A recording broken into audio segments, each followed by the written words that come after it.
Good morning, everybody, and welcome to Bench Your Addiction with Greg and Ryan. And today we're going to talk about different training styles and what that looks like from different trainers, and what it looks like for different kind of athletes, and how that feels. And that's really what we're going to talk about. So let's start with Greg, as he's training already. Um, yeah, I mean, my experience through training when I was training other people in person,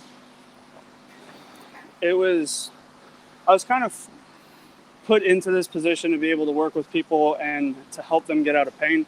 So, like, I was conditioned to, in a sense, conditioned to kind of seek out what it was that, like, how do we address problems? How do we, like, reverse engineer those problems? And then how do we address them moving forward? And I always came at training people from more of a minimum effective dose mentality, like because most of the time, especially if you're trying to deal with people that are in pain, or you have pain yourself and you're trying to figure it out, like you can't just slam on the gas and expect to go 110, like off of the off the acceleration ramp, or anything like that. So like you have to kind of toe that line, and it's usually less is more at the start, and you kind of find out what's tolerable and what's not, and sometimes you don't get it right, but like it's about, like, you're better off with trying to go about it with the least amount possible. And then for me personally, some of the coaches that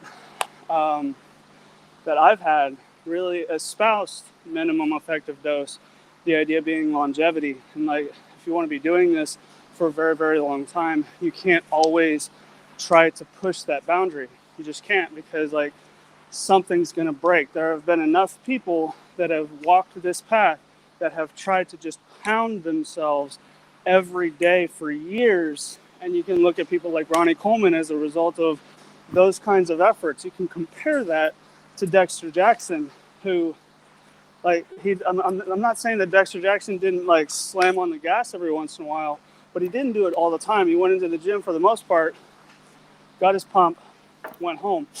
And like, but here's the thing, like, who's the better bodybuilder, Ronnie Coleman or Dexter Jackson? Like, well, like if you're thinking about legacy, then like there's different layers to this conversation. But like when it comes to the training that I always espoused and practiced myself, is like minimum effective dose. How do I get in, get the work done, and then leave?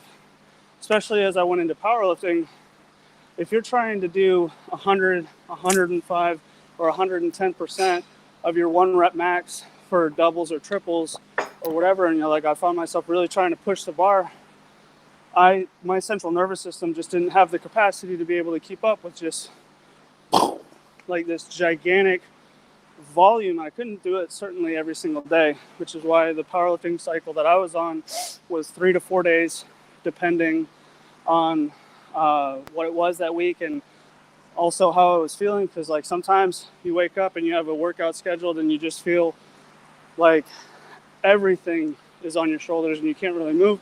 So it was on those days that I would give myself a little bit of grace, that maybe today's just a day I go in and do accessory work, rotator cuff or of the shoulder or whatever it might be, some lower back stuff, just so I can not be paralyzed by the time it is ready, like by the time it is, or by the time I'm supposed to do my next really, really hard workout.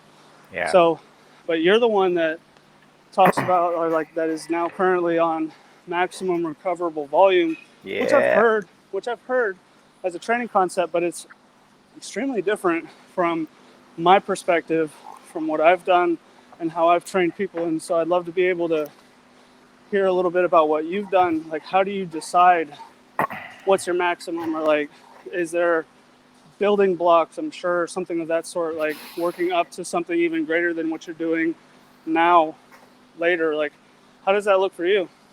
So, so yeah, we talked about like MEV, minimum effective volume, and then MRV, minimum maximum recoverable volume, right? And like, so just like you're saying, like when I was a power lifter, like you can't do this all the time, right? And so I usually push myself into MRV when I'm in a bulking cycle, when I have excess calories, when I'm healing faster, when I feel better, right?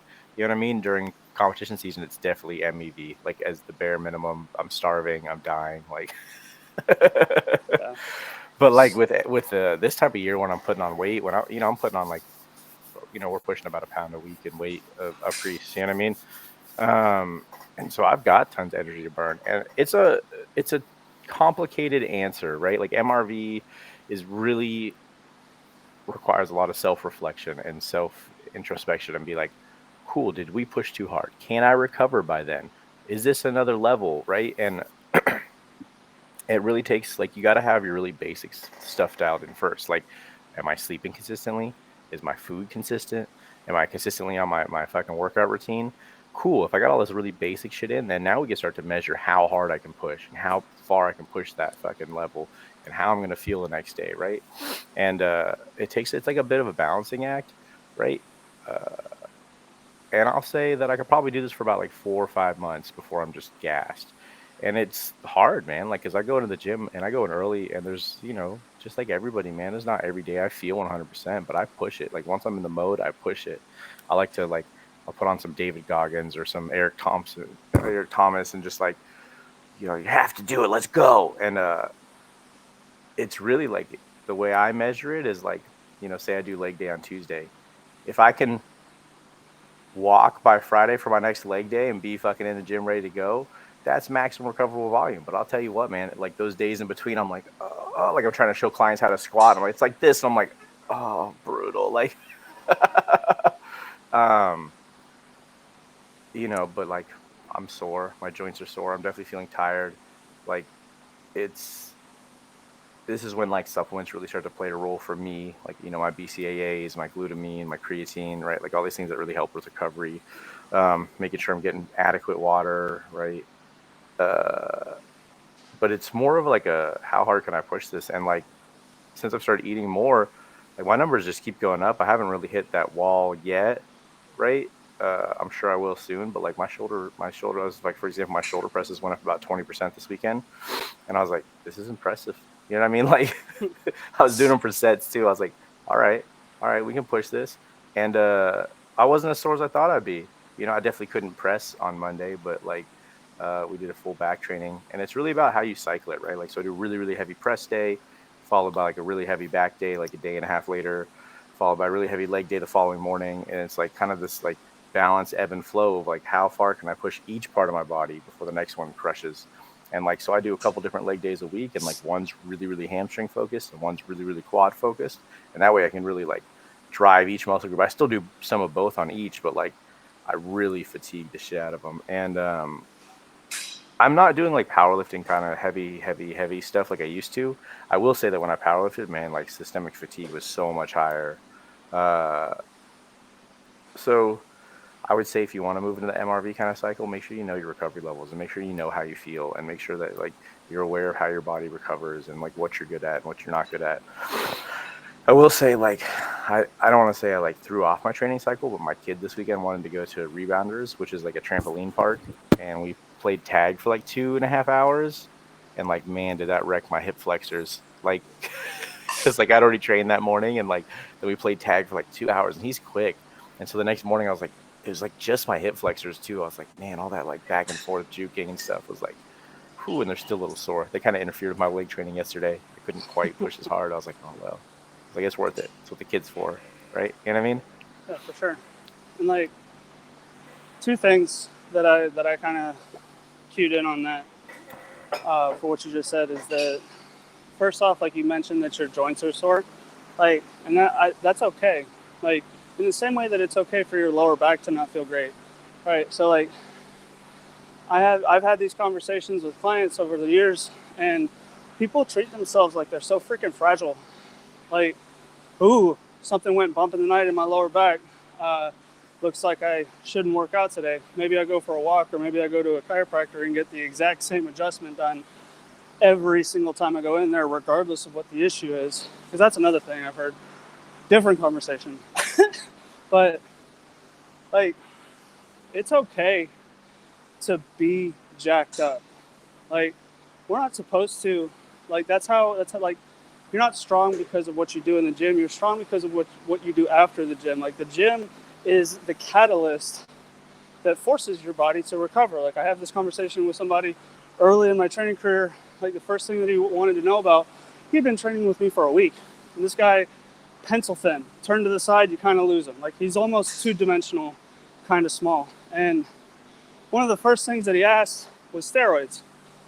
Because I was like, bro, you don't, 5 years, like, you stay consistent to this. First off, get consistent. But after that, like, 5 years before you try to add anything like that. Now, I'm not even the one to advocate for that. I don't personally ever want to participate in those kinds of performance enhancing drugs. I don't, just me personally. But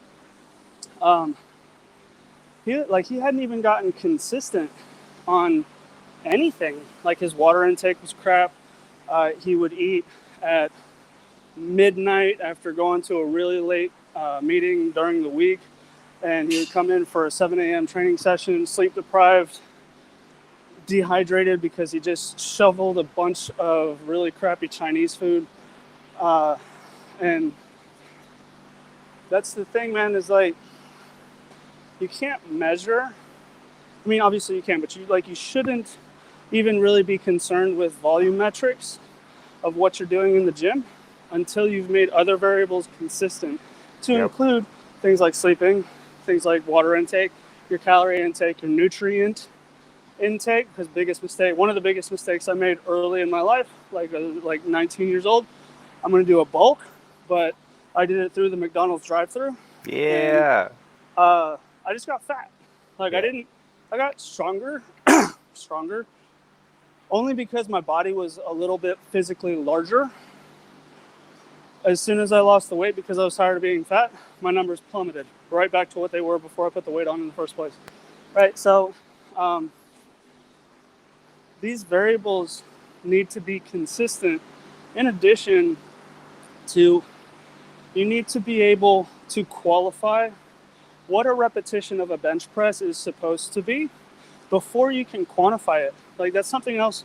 Like we want to look at these volume metrics, but if you're doing 3/4 squats on some of your reps and you're doing half rep squats on some other reps and you do box and like whatever, like if you're not consistent in how you execute certain exercises, how can you possibly hope to accurately quantify the number of reps?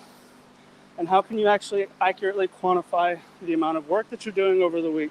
Because if your squats don't look the same or almost the same every single time, it's going to be a very fruitless endeavor for you to track these metrics, and it's just going to become a headache. So like, but those are the two things. Like, it's okay to feel beat up because like especially when I was doing collegiate swimming Mm-hmm. mid-season, I hated competitions. I hated going to swim meets. Practices were extremely difficult because everything hurt. I was doing 2-day workouts 6 days a week, and then sometimes competing both Saturday and on Sunday, and just completely bogged down not only with athletics but what I had to do for school and the job I was working as well, and the student government position that I had as well. Like I had all of these things, but man, I can tell you by the middle of the season, everything hurt. I was tired all the time, stressed out. You still show up. Like I didn't get to go to my coach and say, I don't really feel that great this morning, so I'm gonna skip out on the morning weight routine. No, you're getting a scholarship, so you'll show up. And that's the thing is like, how far are you willing to go for this? How much do you really want it? Because like when you're not in a position like that, you're just trying to live life. You've got to show up even when you freaking don't want to. Yeah. Especially Yeah. when it hurts, man. Yeah. Especially Like when it hurts. I forget who I was listening to the other day, but they were like, do the things you hate like you love them. You know what I mean? Do the things you don't like you love it, right? Like, and that's how Yeah. you show up, and that's how you become better.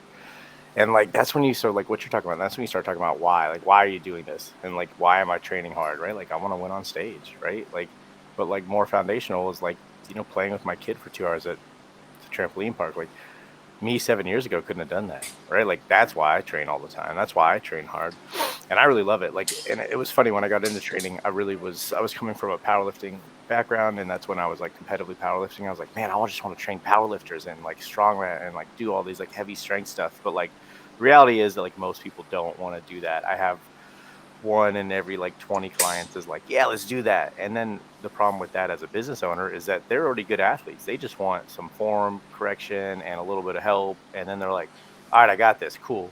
see you in like 6 months. You know what I mean? And so like Yeah. as a business owner, that's like a harder work, but like, man, is it satisfying. Like I had a client last year. I showed him, he's a big boy, and I showed him a video of I forget her name, Chloe something, when she lifted the Denny stones at 140 Yeah. pounds. I Yeah. showed him that video, and he told me about this story about how he had just moved a statue, a 600-pound statue by the rings for work because he moved art for a living. And I was like, you know what the Denny stones are? And he was like, no. And so I showed him that video in March, and by November he flew out there and lifted the Denny stones. It was number 227 ever, right? Like that was super satisfying. That was fun training. That was like pushing him to the limits. That was getting him ready for this fucking crazy record. And then he was done. He was like, all right, cool. I'm done training. You know what I mean? Like I was like, he's like, I did the thing. I'm done. I was like, ah, that's fair. You know what I mean? He wants to go Yeah. back and do the world record hold, but he's put it off for a couple of years. He's got a bunch of stuff going on. But like, man, was it satisfying to like train him, get him ready, have him fly off to Scotland and be like, let's go.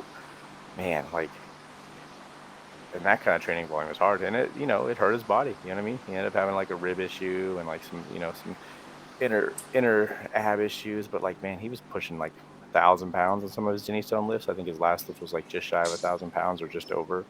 Like crazy numbers, man. And that's fun to train. That's fun to do. That's fun to push them to the limits. Make sure you're eating. Like it was actually funny. When he first came to me, we'd started shedding weight. He had lost like 20 pounds. Then he saw that video. I was like, you have to put all that back on, bro. Like you got to put it all back on. He was like, all right, it's fine. It's worth it. Uh, but like that kind of level of training. And then I got a new client recently, and she's been putting up some serious numbers. And I was like, your body weight, you'd probably be really competitive for powerlifting. She's at like the 115 weight class, and she's, deadlifting almost double her body weight and benching about her body weight. I was like, you'd be really competitive if we just put up a little bit more numbers. And she was like, really? And you just see that like sparkle in her eyes, and I was like, let's do this. You know what I mean? And so Yeah. that's the kind of I love those kind of clients. I love athletic challenge clients, but like as a business owner, it's like few and far in between, and they don't last. They don't stay very long. Whereas other clients, they'll train them for years because they just like training and they know they won't go to the gym on their own. They're like, I'll just show up to you, which is fine. But man, do I love like personally training hard. I love training hard. Like I miss, since my back injury, I don't deadlift heavy anymore, but like I miss those heavy numbers. I miss putting up weight like that. I miss being able to fucking press my body weight. I haven't done that in a while. I'm just getting close again because my body weight's so much lower. But like when my body weight was heavier and I was pressing like 225, felt good. You know. Yeah. Yeah. That's one thing I certainly miss too, is lifting Mhm. extremely heavy. Like I haven't deadlifted over 400 in a while. Because my lifetime goal, or has been a goal for a long time anyway, has been 500, right? And I'm just not willing to come in and try to squeeze my hernia out like a tube of toothpaste, trying to chase after these strong numbers. So, but that's the thing, man, is like, for me, when it came to that kind of heavy lifting, the systemic fatigue that you were talking about definitely sets in. Um, that's why some weeks it was 4, sometimes it was 3 days a week of really hard training, and then I'd still get in and do cardio, because cardio is important regardless of what your goal is, right? Your heart is a muscle, and it needs to be trained. That's the thing too, and how this ties back into the initial part of our conversation. It's like maximum recoverable volume. If your heart is in better condition, you will be able to recover faster from more workload. Period. Right, and like don't get that twisted, like because like I was a competitive swimmer at a very high level until I was 22 years old, and then after I graduated college, I kind of got away from cardiovascular conditioning. I was like, you know what, this powerlifting stuff, this strength training stuff is really cool. I'm not good at it, but I want to try it. And for years, I fell into this trap of people at vitamin shops and supplement shops saying, oh, if you're trying to gain weight, don't do cardio. Don't do cardio, you'll lose weight. And I bought into it because I was, 22 and desperate to put weight on Mhm. and completely gullible, right? At the time, anyway. I ended up doing my own research, but at the time, I got sold on that. Buy this supplement, get the body that you want. And I realize now that supplement companies are not in business to get me the body that I want. Supplement companies are in business to sell supplements to make money, right? Some of them help. A lot of it is crap. How do you find that equilibrium, or like how do you find that middle ground? So like But Research. yeah, a lot of times people aren't willing to take the time to research. I don't know how many times I've had clients ask about a supplement, and then they ask if I can send them research about the supplement, research that I've already read, and I send it to them. Hey, here's some information about creatine. Here's some information about the efficacy of fish oil and what it does and how it can help and whatever. Um, I'm having a hard time thinking of even a single person that I followed up with that actually said they read it, right? Because like nobody wants to take the time, because if you can't get it in a 7-second TikTok video, it's obviously too long to figure out. And like this is where it really bothers me about people not being able to hold long form conversation around the deeper kind of context of these conversations. But when it relates to, I digress. as it as it relates to cardiovascular conditioning, don't neglect it. Don't avoid it. The number of people I've heard say they're not going to do cardio because they hate it, because it sucks. If you hold that perspective, that's your fault. Nobody held a gun to my head to make me say that cardio sucks. But I said I it. know you used to say running sucks. I Yeah. used to think it. Yeah. I mean, it doesn't. The only thing, like, even if it does, embrace the suck. We can go military mindset. Like, even if it does suck and you need to get it done, you thinking that it sucks and you hating it is taking something that's necessary and making it unreasonably more difficult because of your crappy perspective about it. Like, you can look into it. For years, I didn't like cardio. And yet here I am sitting on an exercise bike, getting a little Doing bit of a this. sweat Yeah. going. Yeah, because it doesn't suck. Yeah. Because I say it doesn't suck. Like if I sit here and tell you that it sucks, then to me that's reality, but it doesn't suck. So that's my reality. I know I did that to myself. Like there was like a point where like Stairmaster was not my favorite, and so instead of leaning away from it, like I'm just crazy. I'm like, cool. We're gonna do every workout. It's gonna start with the Stairmaster then until you love it. You know what I mean? Right? Yeah. Like just grind it in. Now it's like part of my routine. I'm like, I have like my certain Stairmaster I get on. It's funny. Some mornings like the other people in the gym, they get there early. They like know which one's mine. They're like, oh, I'll scoot over. You know what I mean? I'm like, yeah, yeah, yeah. It's fine. I'm just like such. I don't even look up. I just like get on the machine and just start walking. And I'm like, oh hey, you know what I mean? Uh, but yeah, man, like do things like that's why like, back to that thing I said earlier is like do things you don't like you love them, and you'll just get through it, right? Like do the things that you need to do. Like if your goal is lift 500 pounds, right? Like you're gonna have to lift a lot for a long time, and you're gonna be uncomfortable, and you're gonna have to probably put on some weight and do a lot of things, right? And you gotta take healing time too, man. Like I had the hernia too. I had the hernia surgery. I'm back to lifting heavy. It'll happen. It just takes a little while. Um, and that's all part of the It's like kind of funny when you start talking about like injuries and like name of the game. You're like, yeah, I got that tennis elbow. Yeah, my shoulder has some numbness in it sometimes. And so what do you do about it, right? And so now that's when you're training like I'm training right now, where it's like maximum recoverable volume. My warm ups get longer and longer. Like the honest answer is my warm ups get longer, right? Like now I'm warming up for like 30-35 minutes before I even start really touching weights because I've got this shoulder to warm up. I've got this hip to move a little bit. You know what I mean? I got this low back to get moving and grooving, and then I can start really put on the weights. But then you get into fun warm up stuff. Like, have you seen the heavy mace swinging Yeah. for shoulder health? Man, I've been loving that thing, bro. That thing has been like getting this shoulder to move and groove. Like I'll come in with a tight shoulder and be like, oh, it's kind of sore. And by the time I get done with like 5 or 6 sets of that fucking 3-foot mace, I'm like, let's go. And I always put on like Viking metal too. I'm like, let's listen to Viking. This is like the only time that Viking metal makes sense, bro. I'm gonna swing a fucking mace over my head. Ah, you know, like totally great, bro. It feels really good. Like now I'm getting to the point where it's like really stable. It's not just like I'm not just like swinging it around. I'm like stop and then swing and like this really nice pull with the shoulder that's really getting really healthy. And to be honest, man, it's really helping my strength and really putting my numbers up. Like I said, my shoulder press was up 20%. I was like pushing the limit. I was like, man, I'm getting fucking stronger, bro. And I was like, oh yeah, you put on 10 pounds. Of course you're stronger. Like, yeah, yeah, man. Um, So go on. I was just gonna say, like, that relates to Prescript, I'm going to shout out that company because they taught me a lot with their level 1 coach certification, their skill acquisition, their barbell course. Hmm. But so shout out to Jordan Shallow and give credit where it's due, and everybody at the Prescript thing. But their tagline is mobility, stability, strength. And in order to create stability in certain positions, you need to have the prerequisite mobility to be able to get into those positions. And if you ever want to exert strength, then you have to do that from a stable platform, right? You cannot fire a cannon from a canoe is something that makes a lot of sense, man. Like you cannot load up the battlefield cruiser cannon Yeah, on yeah. a freaking kayak and expect it to be like you're going to blow yourself up in the process. Period.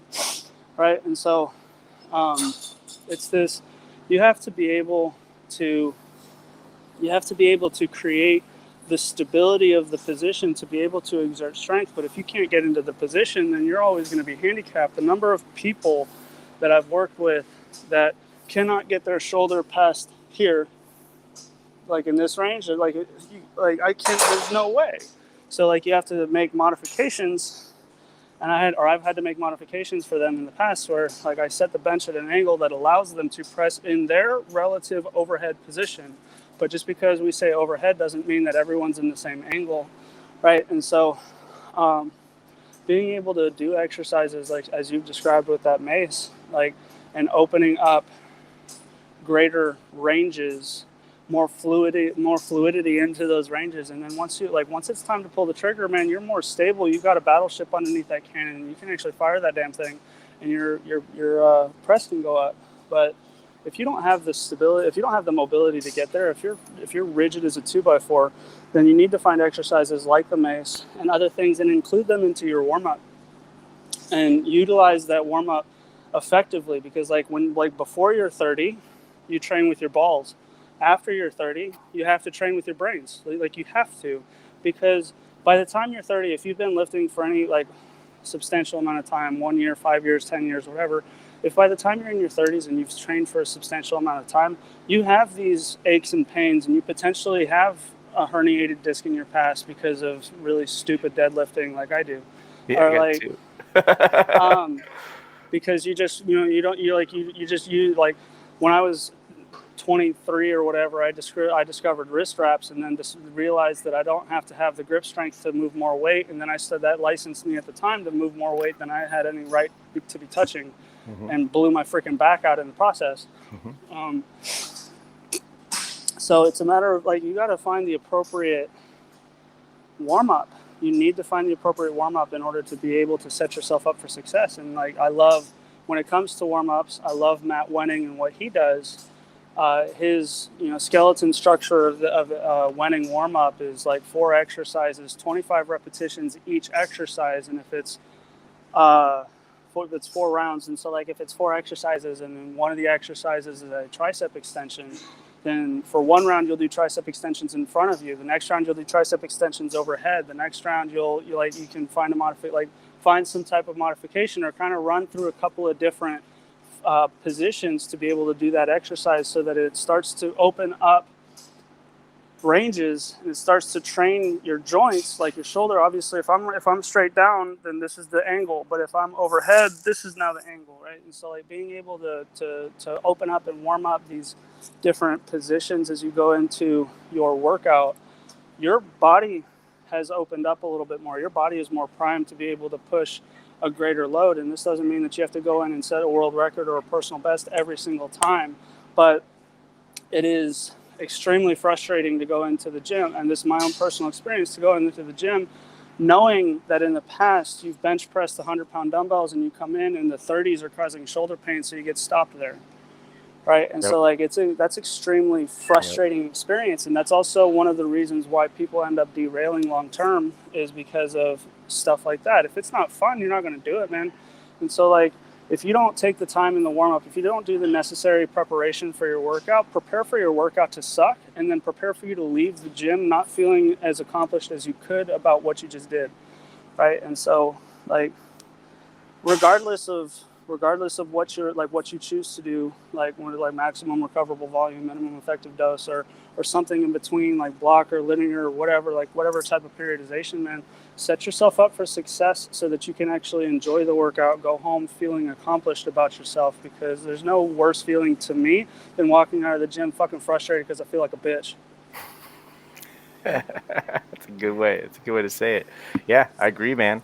And then the only caveat I'd add to that is like learn how to train around your injuries. Like if your shoulders suck today, cool. It's time to do something else. It's back day. You know what I mean?